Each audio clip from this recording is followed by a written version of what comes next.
want to turn this way, we'll look at that car that's still sitting here, and we'll end up going into a backyard. Look at this house, my God. Yeah, right here. I mean, take a look. This is from the hailstorm. How do you feel? How do Calgarians feel to see communities like this damaged in our city, and after 4 months that we have not seen the uptake in repairs, and many of these residents are facing a tremendous amount of uncertainty going into winter. The chances of water coming in are high. And this car is very typical. Winter is coming, and it reminds us that there are a lot of people whose homes are not ready for the winter. And it really is incumbent on all of us, and particularly on the government of Alberta, to be doing what they can to be helping people through these very difficult times. So a lot of folks did have third-party insurance, and they may have not had the funds to repair their vehicle. We've seen over close to $1.5 billion worth of damage. As the mayor said, the fourth largest disaster in Canadian history, over 70,000 claims, and less than 50% of them have been dealt with by the insurance companies. We called the insurance, and what they did is they sent someone to assess the damage.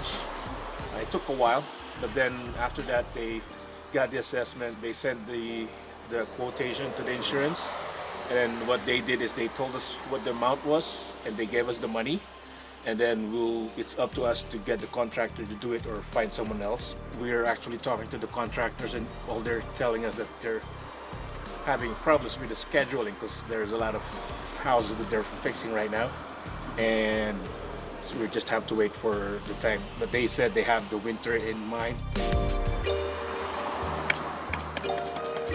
Many folks are having challenges with the insurance companies, with working. It's their first time in dealing with those insurance companies and being able to navigate through that system. And I think there's a lot of work to do to help support our residents and making sure that they're treated fairly as they go through this process. You know, it's hard to deal with insurance companies. And if your English is a second language, or you're worried about your pandemic, or your family has not been able to come back because they've been stuck in India, I mean, these are very serious problems. And the very beginning is just helping people navigate the system before it gets too cold to be able to make those emergency repairs that have to happen. It was undeniable that there is a different relationship for 1/3 of our population. And I cannot stand by and suggest that the slow approach to addressing the issues up here is not part of that systemic racism. You can't.